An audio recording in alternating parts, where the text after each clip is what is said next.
If you're 55 or older and you've had a sudden onset of dizziness or imbalance and you've got lots of questions, this video is for you. I've had the pleasure to be able to interview one of Jacksonville's finest doctors, Dr. Razvan Balotescu. We're going to ask him some questions about what to do if you have a sudden onset of dizziness. When is it serious? When should I go to the hospital? What are my next steps? We're going to tackle all these questions right now.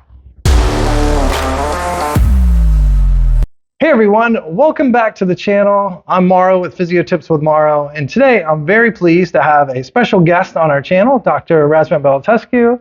Thank you for having me. Absolutely. Thank you so much for being on the channel. And would you mind telling the audience a little bit about yourself? Sure, yeah. So I've been practicing internal medicine in a setting of primary care for over 25 years, mostly in Florida. I trained the residency in Connecticut in a year affiliated program. And for the past 25 years, I've been focusing on lifestyle and improvement of health based on a combination of medication and lifestyle. And I'm pleased with the results, and I'm going to continue this until I'm going to retire. But this is my focus. It's a mix of wellness and medication. I also wrote a book about this. And so today we're probably going to go over a little bit. That's fantastic. Yeah. That's fantastic. Well, my audience has been really interested lately in dizziness or imbalance disorders. So if you didn't mind, I was going to ask you a few questions that maybe could help out the audience a little bit. Okay, yeah. So maybe our first question be, if these were some of the top questions that people ask me, if someone were to have, or first of all, just how often do you see someone in your office that might have a complaint of dizziness? Yeah, so that's a pretty common complaint of all ages. So I say see probably 3-4 a week. Okay. But the setting is completely different. Younger people have a completely different situation than the older people. Okay. So yeah, it's pretty common. For your older patients, do you see that dizziness is a big issue for 55 and older? Well, as I said, it's pretty common. And when somebody comes in the office, the approach, which anybody could actually judge from home, but when it comes to my office, I would do the following, screening. First of all, we want to decide if the dizziness is life-threatening or is just a benign situation. So how do you do that? If obviously it's very severe, then definitely, and sudden onset, I would go to the hospital, to ER, or at least see the physician right away. But let's say it's moderate, which majority of them are mild to moderate, then you need to rule out a few serious conditions. One is a neurological condition, like a stroke. The other one is a cardiovascular condition, like a cardiac arrhythmia. So those are the very common causes, and they could be ruled out pretty easily. The first one, the neurological, if it's associated with other neurological symptoms like numbness or weakness or vision changes, that's a sign that could be a stroke or impending stroke, and that requires immediate action. So go to ER. If you can check your heart rate or your blood pressure, and it's too fast, the heart rate above 100 plus, or the blood pressure is low, that's another urgency or emergency. So you have to also act right away and call 911 ideally, or if it's not too bad, you can call the physician, but you need to be seen right away. So you have to differentiate a serious situation, we have to act right away, versus a chronic one. Okay. Yeah, so as far as the chronic condition, which is a lot more common, once you you should probably see a doctor first. And then the doctor will order some other tests, the other condition like if you're anemic or you have electrolyte imbalance. So that can be detected, it's not that urgent, and can be detected with blood tests. So that's why you want to see the doctor. If it's not urgent to go to the hospital, do some further testing, and then based on those testing, it will be decided it's something medical correctable or it's something more functional that requires maybe to go to physical therapy, to do some balance testing, so other more obscure and more not so clear causes. Okay. So that's pretty much the way you should decide which way you go. Very good. Well, that's pretty helpful. If some of my audience is having severe episode, that's pretty helpful to know. Okay, I need to get to the doctor. These are some serious symptoms. In your office, are there some exercises that you might give to some of your patients that have some dizziness? Well, right. So, dizziness.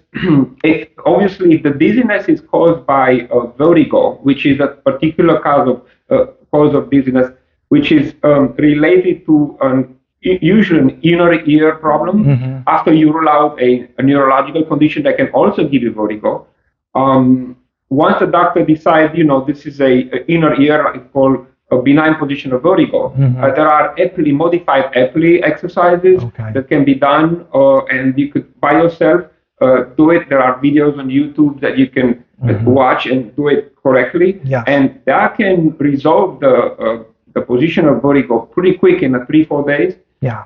There's medication for it too, but the medication is more for the symptom, doesn't treat the cause. Right. The vertigo caused by the benign positional vertigo syndrome, it's actually completely curable with exercise. That's fantastic. We did a video on benign positional vertigo last year, and I showed folks at home how to do it. I'll tag a link to that at the end of the video if you want to look at that on how to do a home Epley maneuver and how to do some testing that you might have BPPV. That's right. Very good. Well, we talked a little bit about dizziness. Tell us a little bit about your book. I know you've made an amazing book on photography, and people that don't know you may not realize, but you're an amazing photographer. And thank you. I've appreciated your photography books, but lately you've written another book. Tell us a little bit about that. Yeah, so I'm excited about my book because I was able to put together what I've been,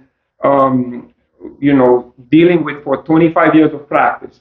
So giving patients a lot of printout with lifestyle changes, and the study to accumulate got to the point that I said I got to put it all in a book and make it all easier to cover. So my book, and it's, as I said, it's mostly focused on wellness, but it comes with a principle, and the principle is that we are pre-designed by our ancestral way of life. Okay. And so our lifestyle, unfortunately, for the past 100 years, changed so much that it doesn't match our design. And as a result, as this mismatch creates basically conflict and chronic diseases. In fact, I believe that the mismatch is the number one cause of chronic diseases in the United States. Just to give you a few examples and talk about physical therapy. Yeah. Most people have back problems.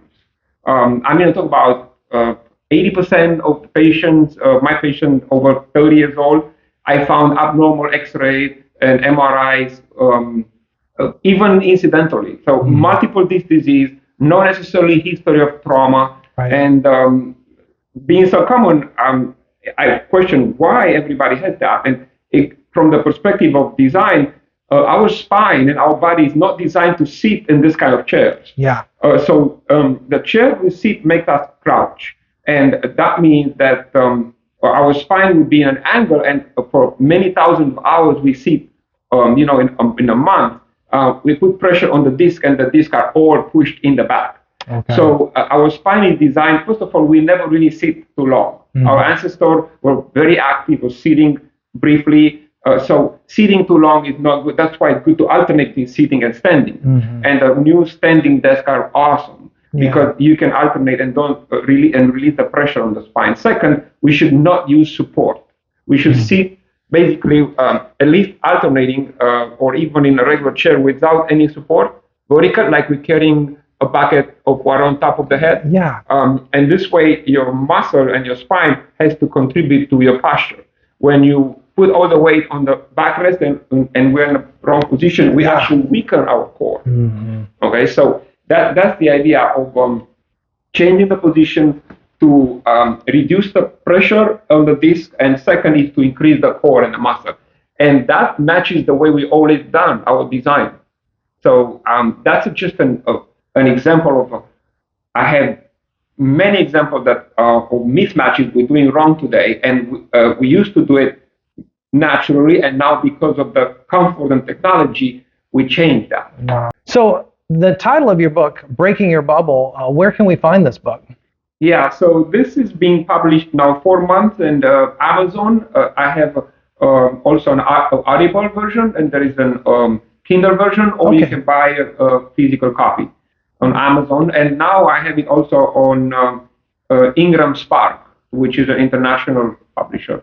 Fantastic. Well, we'll definitely put a link in the description for this book, and I'm going to put up a QR code. So all you got to do is get your camera out, scan it. Don't forget to check out his book. It's pretty amazing. Well, thanks for tuning in for today's video. Hope you found it interesting. Hope you found it helpful. If you did, don't forget to hit that like button. And remember, you can subscribe to our channel to receive more videos like this in the future. If you found that you have a friend that has dizziness or imbalance, share the video with your friend. All right, thanks for watching, guys. It's goodbye for now, and we'll see you next time on Physio Tips with Mauro.